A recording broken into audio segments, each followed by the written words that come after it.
जय हिंद दोस्तों, एक बार फिर स्वागत है आप सबका हमारे चैनल एसआर एजुकेशन में। जैसा कि हम सबको पता है कि हमारा अध्याय 6 और 5 और 6 का शब्दावली कंप्लीट हो गया था। आज उसी का हमें ऑब्जेक्टिव टाइप का क्वेश्चन आंसर करना था। तो चलिए इस वीडियो की शुरुआत करते हैं और देख लेते हैं पहला क्वेश्चन क्या है। तो पहला क्वेश्चन है, लगभग 3000 वर्ष पूर्व मनुष्य शासक कैसे बने। यानी कि 3000 वर्ष पहले मनुष्य शासक कैसे बने। तो पहला ऑप्शन दिया है मतदान द्वारा शासकों को चुनने से, बी ऑप्शन है अश्वमेध यज्ञ द्वारा, सी ऑप्शन है इनमें से कोई नहीं, डी ऑप्शन दिया है दोनों, यानी ए और बी दोनों। इसमें से आपका सही आंसर हो जाएगा ऑप्शन नंबर बी, दूसरा अश्वमेध यज्ञ द्वारा। हमारा नेक्स्ट क्वेश्चन होगा क्वेश्चन नंबर 2। हमारा क्वेश्चन नंबर 2 है, उन्होंने घोड़े को पास करने की अनुमति दी, इसका क्या मतलब था। इसका कहने का मतलब है अगर कोई राजा अपने राज्य से उस अश्वमेध यज्ञ वाले घोड़े को जाने दिया तो उसका क्या मतलब था।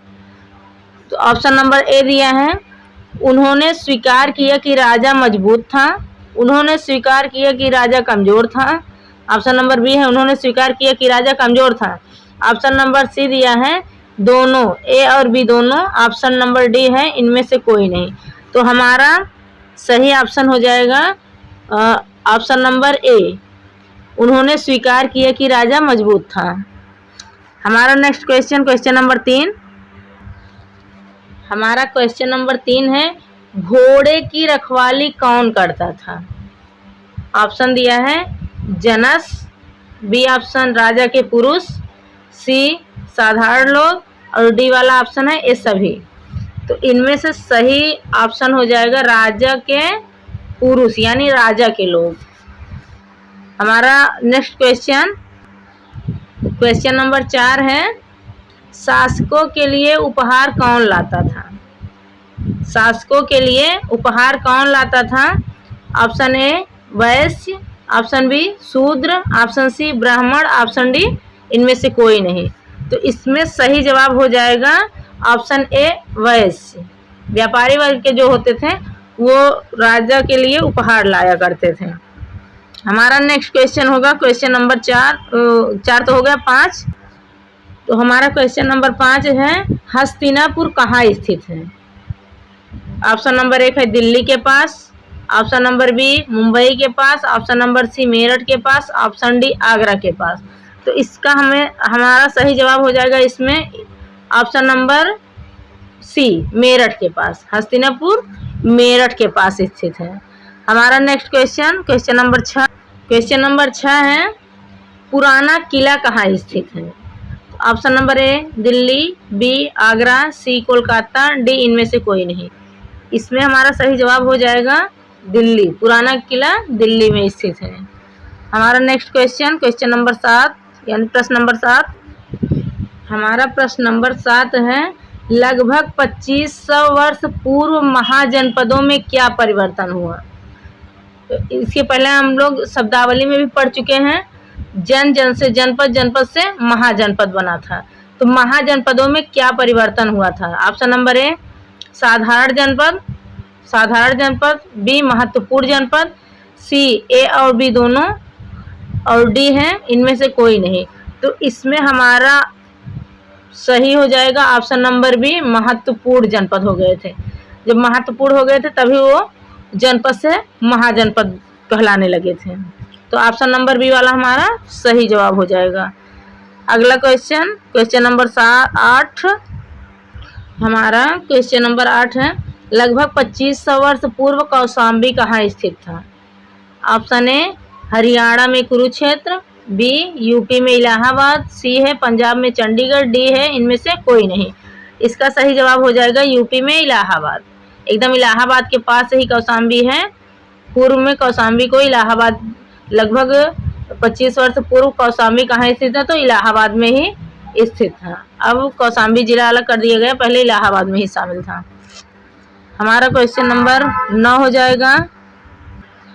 हमारा क्वेश्चन नंबर 9 है, भुगतान किस मोड में किए गए थे? भुगतान किस मोड में किए जाते थे उस समय?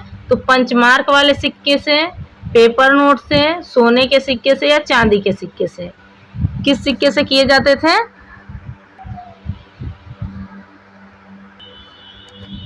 तो इसका सही जवाब हो जाएगा आपका पंचमार्क सिक्का। पंचमार्क सिक्के को आहत सिक्के के नाम से भी जाना जाता है। वहाँ हम लोग पंचमार्क को नहीं पढ़े थे, आहत सिक्के के बारे में पढ़े थे। तो यही पंचमार्क सिक्का आहत सिक्का भी कहलाता है। इसी को आहत सिक्के के नाम से जाना जाता है। तो इसका हमारा सही जवाब हो जाएगा पंचमार्क सिक्का। हमारा नेक्स्ट क्वेश्चन होगा क्वेश्चन नंबर 10। क्वेश्चन नंबर 10 है हमारा, शासक नियमित कर क्यों वसूल करते थे?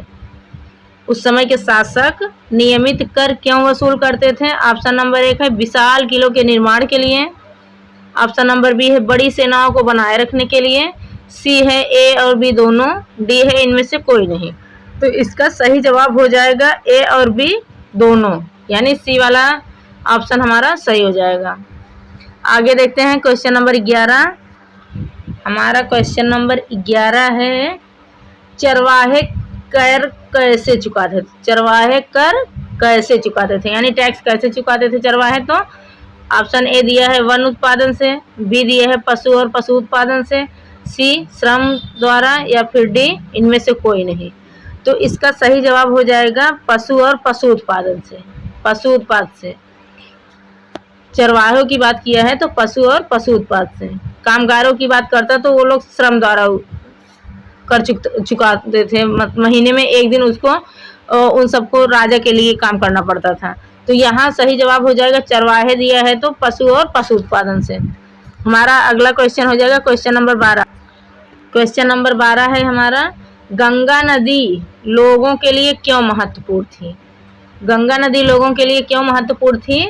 ऑप्शन ए परिवहन के लिए, ऑप्शन बी जल आपूर्ति के लिए, ऑप्शन सी भूमि को उपजाऊ बनाने के लिए, ऑप्शन डी ए सभी। तो इसमें हमारा सही जवाब हो जाएगा ऑप्शन डी ए सभी। परिवहन के लिए भी महत्वपूर्ण थी गंगा नदी, जल की आपूर्ति के लिए भी महत्वपूर्ण थी, और भूमि को उपजाऊ बनाने के लिए भी गंगा नदी लोगों के लिए महत्वपूर्ण थी। तो ये सभी इनमें सही जवाब ए सभी हो जाएगा। हमारा अगला क्वेश्चन है क्वेश्चन नंबर 13। क्वेश्चन नंबर 13 है, सभाओं में कौन भाग नहीं ले सकता था? इसमें दिया है सभाओं में जब कभी सभा होती थी तो उसमें कौन भाग नहीं ले सकता था? ऑप्शन ए दिया है महिलाएं, बी दास, सी कामगार, डी ए सभी। ऑप्शन नंबर डी सही हो जाएगा। महिलाएं, दास और कामगार, इनमें से तीनों में से कोई भी भाग सभा में नहीं ले सकता था।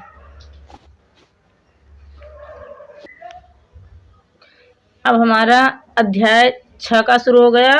पीछे हम लोग अध्याय 5 का कुछ ऑब्जेक्टिव क्वेश्चन आंसर देखे थे। अब अध्याय 6 का हमारा शुरू है। तो अध्याय 6 में पहला प्रश्न है, गौतम बुद्ध का जन्म कब हुआ था? तो गौतम बुद्ध का जन्म कब हुआ था? इसमें से पहला ऑप्शन दिया है लगभग 3000 साल पहले, दूसरा ऑप्शन दिया है यानी बी ऑप्शन 2500 साल पहले, सी 1500 साल पहले, डी 1000 साल पहले। तो इसका राइट आंसर हो जाएगा, इसका सही जवाब हो जाएगा लगभग 2500 साल पहले। हमारा अगला क्वेश्चन है क्वेश्चन नंबर 2। क्वेश्चन नंबर 2 है, गौतम बुद्ध का प्रारंभिक नाम क्या था?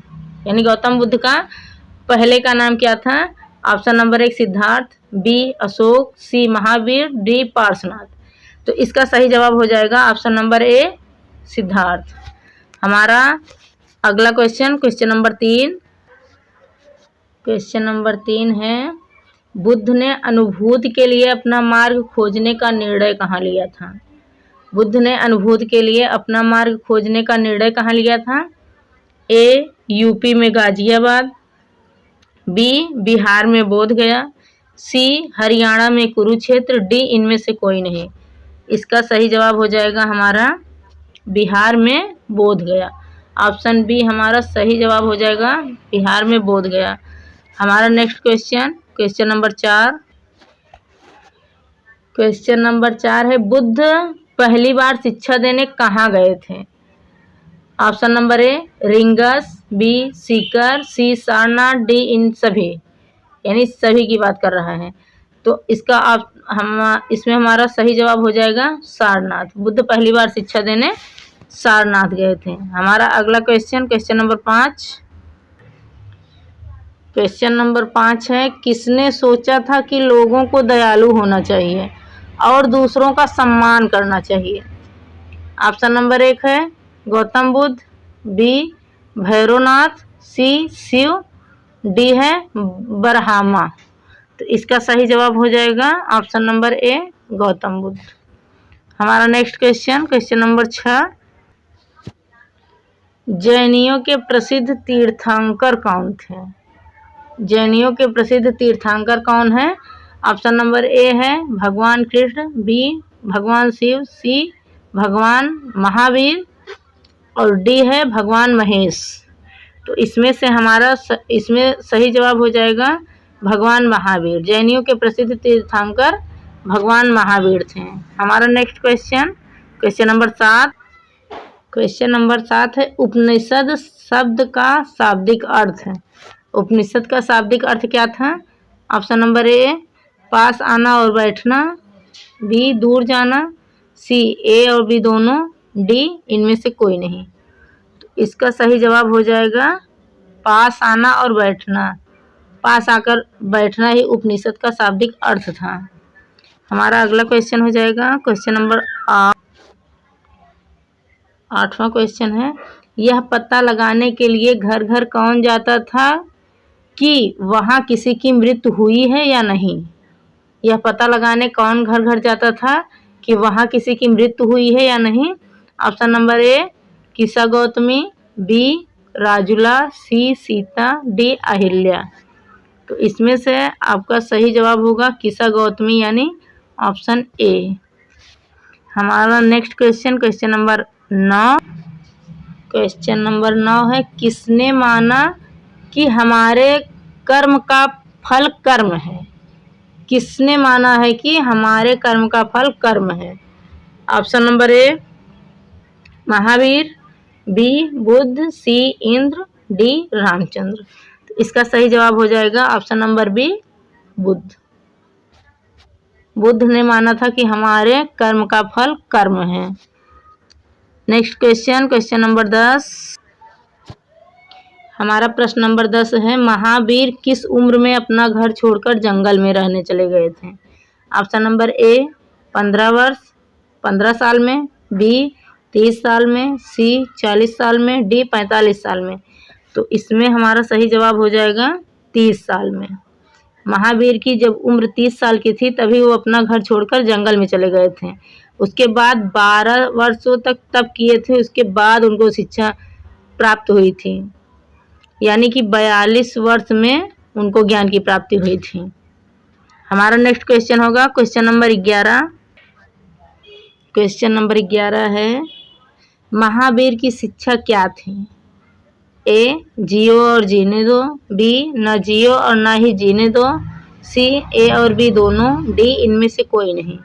तो इसका सही जवाब हो जाएगा जियो और जीने दो, यानी ऑप्शन नंबर ए जियो और जीने दो, यही महावीर की शिक्षा थी। हमारा next question, question number 12। Jain शब्द किस शब्द से आया है? जैन शब्द किस शब्द से आया है? ऑप्शन नंबर ए जीना, बी टीना, सी वीका, डी डीका। तो इसका सही जवाब हो जाएगा ऑप्शन ए जीना। हमारा next question, question number 13। Question number 13 है, भिक्षुओं का क्या अर्थ था? भिक्षुओं का क्या अर्थ था? ऑप्शन नंबर ए भिखारी, बी आचीवर, सी गेनर, डी हारने वाला। इसका सही जवाब हो जाएगा भिक्षुओं का शाब्दिक अर्थ है भिखारी। हमारा नेक्स्ट क्वेश्चन, क्वेश्चन नंबर 14। भिक्षुड़ियों और भिक्षुक कहाँ रहते थे? ऑप्शन नंबर ए गुफाओं में, बी घरों में, सी झोपड़ियों में, डी इनमें से कोई नहीं। तो इसका सही जवाब हो जाएगा गुफाओं में। भिक्षुड़ियाँ और भिक्षुक गुफा में रहते थे। इसी के साथ हमारा अध्याय 5 का और अध्याय 6 का ऑब्जेक्टिव क्वेश्चन समाप्त हुआ।